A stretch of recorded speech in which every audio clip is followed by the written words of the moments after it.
მოქალაქის ბრალი არასდროს არ არის, როდესაც პოლიციას მონას ეძახის. ხელისუფლებამ დღევანდელი პოლიცია აქცია საკუთარ ყარაულად. ეს არის თამთა რეხვიაშვილი, იურისტი, პოლიციის კაპიტანი, ყოფილი უფროსი გამომძიებელი. პოლიციის მიმართ დაძახებული ვერც ერთი მონა სიტყვა, ვერც ერთი გასროლილი მაშხალა და ვერც ერთი გაწნული სილა ისე ვერ შეურაცხყოფს პოლიციის იმიჯს ეხარ, როგორც ის შეურაცხყოფ თვითონ ხელისუფლებამ და ამ რეჟიმმა, რაც ახლა არის. ხელისუფლება ყავს ჩვეულებრივად რუსებით დაკომპლექტებული. თამთა სამსახურიდან 2024 წლის მაისში წამოვიდა პროტესტის ნიშნად. ამ დროს საქართველოს პარლამენტში მეორედ დაბრუნებული აგენტების კანონი, რუსულ კანონად მიჩნეული კანონპროექტი განიხილებოდა. ისე ვიდექი ხალხთან ერთად აქციაზე, როგორც მოქალაქე, რომ არ მithქვამს, რომ ყოფილი პოლიციელი ვიყავი. თამთასთან ინტერვიუ 30 სექტემბერში ჩავწერეთ. ეს არის პირველი შემთხვევა, როდესაც ის ღიად საუბრობს მედიასთან მის სამუშაო გამოცდილებაზე, სისტემაზე და პროტესტზე.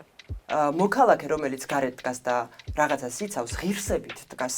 შეიძლება ნაცემი იყოს, ნაბეგვი იყოს, დაზიანებული იყოს, დაკავებული იყოს, მაგრამ ღირსება აქვს და შინაგანი თავისუფლება. და მითხარით ახლა თქვენ პოლიციელი, რომელსაც საზოგადოების თვალში აქვს ღირსება შენარჩუნებული და თან არის შინაგანად თავისუფალი. ეს ორი რაღაც თუ გაგაჩნია, როგორ შეიძლება ამ ყველაფერზე ჩუმად იყო?